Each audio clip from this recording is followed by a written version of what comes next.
cái cắm mặt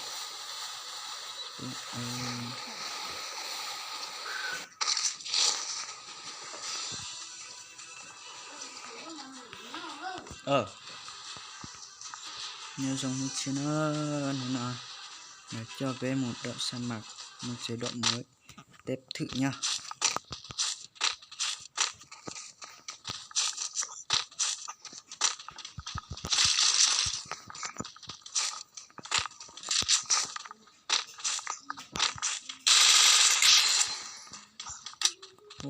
Không dừa thật chị luôn.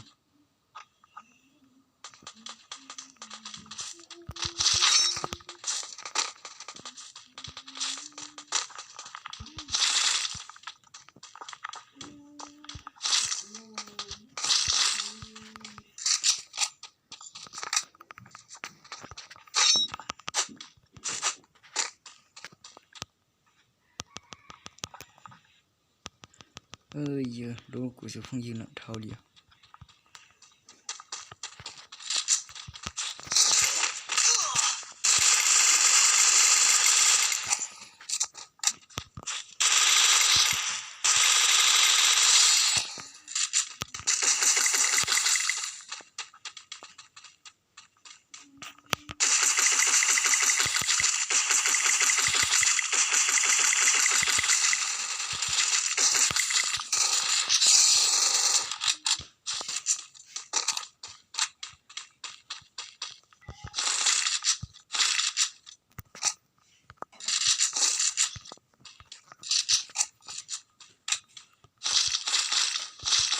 Mưa sống cháy ta rồi nữa.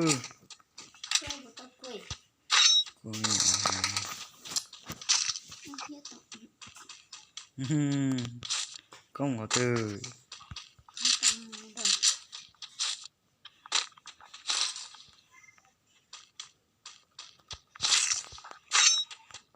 tôi có nhảy cho kế luôn nữa.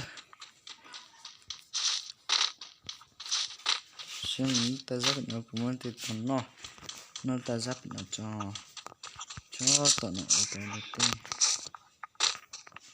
không gì nó chỉ tao nó chỉ cần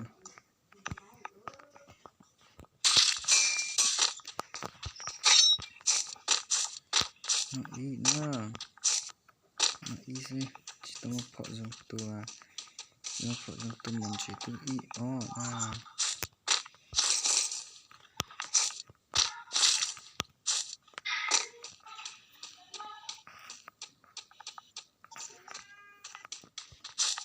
gì một thực ta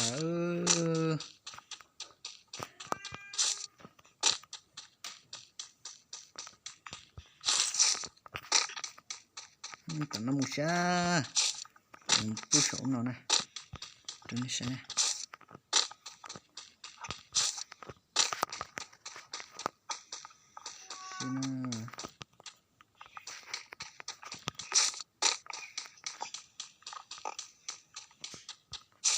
rong có hình lô rồi cũng họ thôi.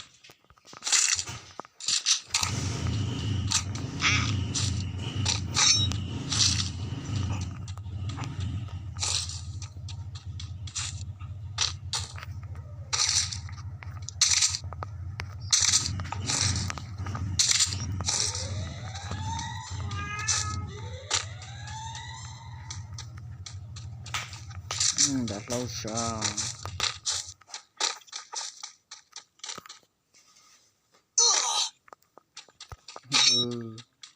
dùng có hình như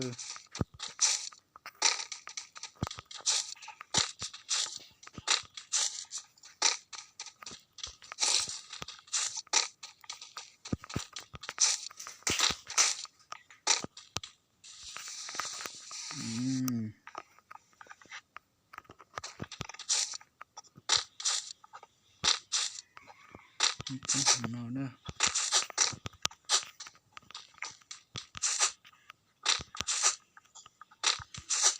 rút chế độ nó mà chỉ có móng kìa nè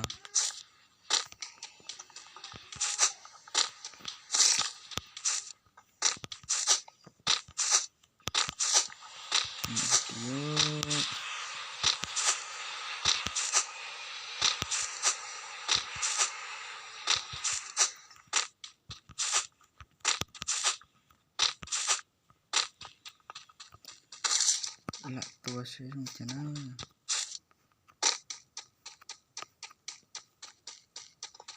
chỉ một tay cơn kia gió chả nó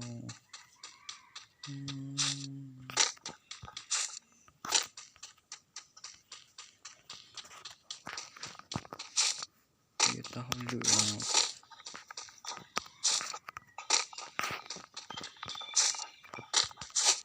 thì nó trâu nó sẽ lúc nó muốn đất chừng nó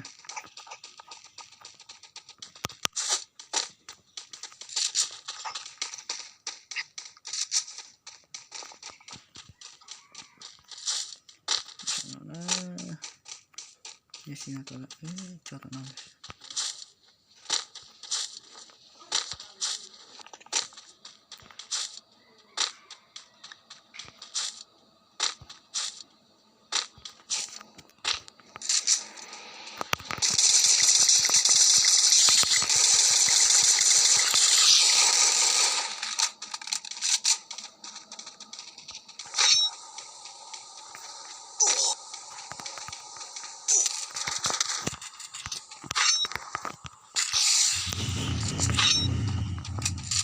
nè dù kê theo cho nó tao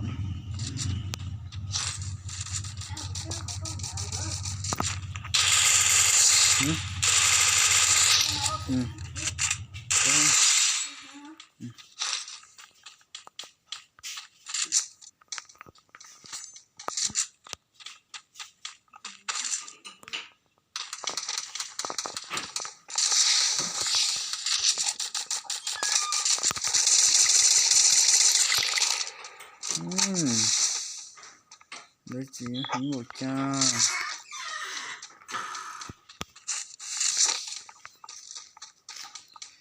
hình một cha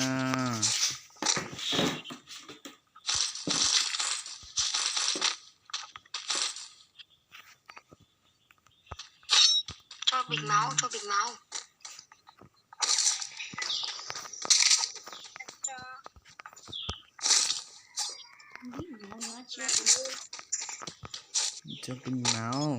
muối cỡ mấy lỗ cỡ gió mặt tua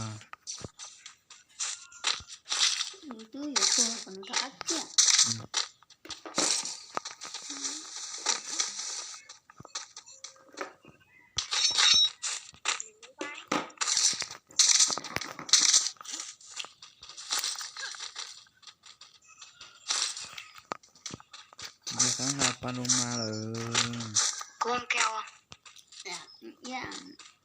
đi ra Bông keo á? 1, 2 có 2 cho quả em vừa đấy ta bảo cho vay 10.000 đi nạp hộ em 10.000 vào lên không biết nạp mai em trả ta có biết nạp đâu bảo thằng nào nó nạp hộ thằng nào nó bắn kìa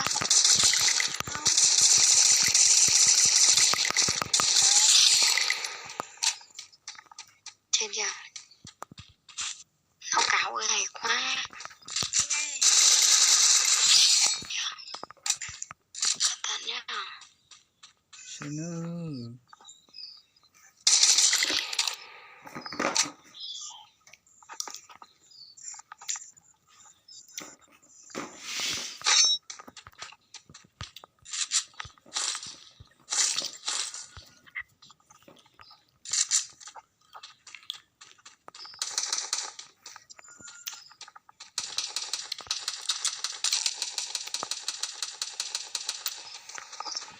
bảo tí gì đấy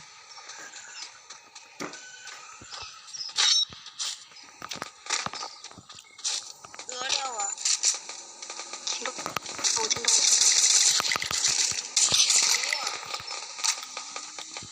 hai từ luôn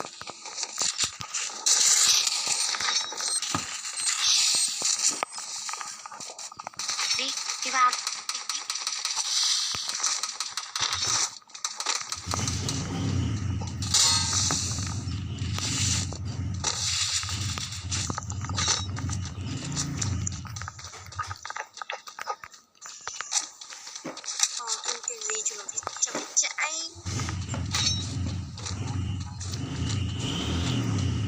đi.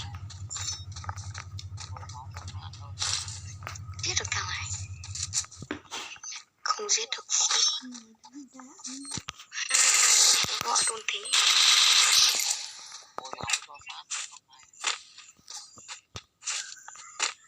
Mày quanh máu.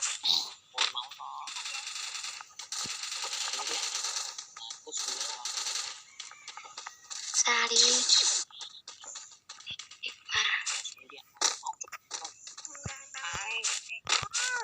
Gì?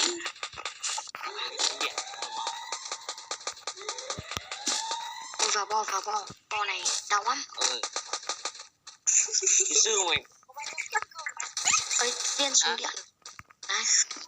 Cho viên súng điện. Nào ơi. Kìa.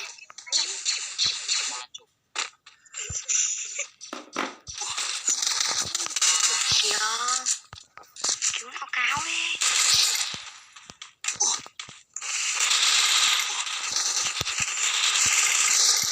Vỡ đầu.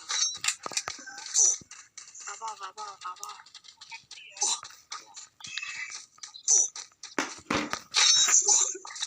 Đủ.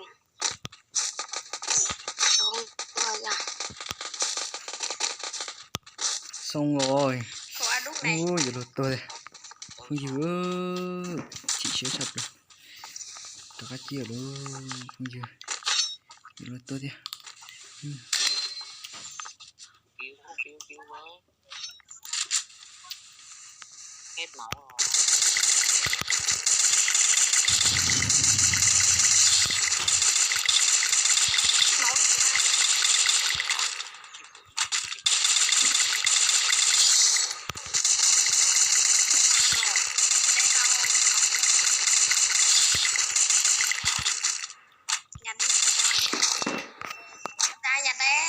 Ăn đứt đâu được lắm. Ăn đứt đâu.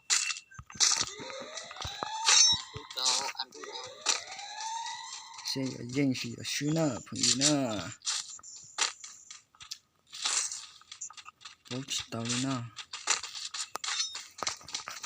Băng này. Có đây. Có đây.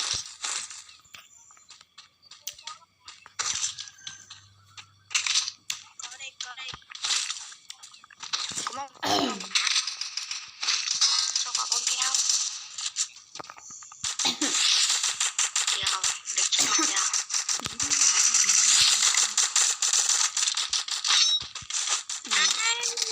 Đừng bắn anh. Ôi, gần đây có một đứa. Sao? Hả? Chết thật luôn. Chết mặt thật luôn. Cho cú cho. Cho em quả bom keo em không? Cho quả bom keo. Nó đâu ạ? Trong nhà.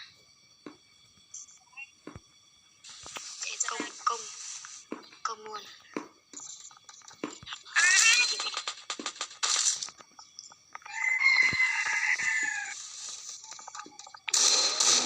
Kìa. Đèn quá.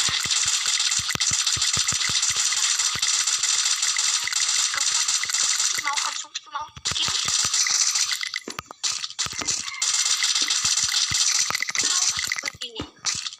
Cậu chịu buồn này.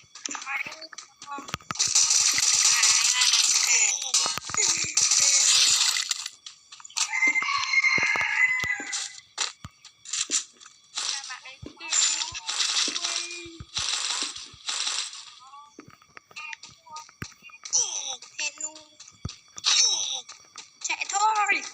Chạy. Có một đứa nữa.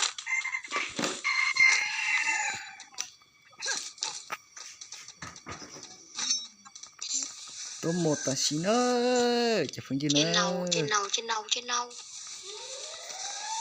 đầu. Không ở, nó ở trên đầu. Lên hỗ trợ anh kìa. Đấy, bóng đây. Mày ai gọi à? Giờ chúng đi sức. Đấy. Cái gì nữa? Đây, trên này. Ôi giời. Dành đâu.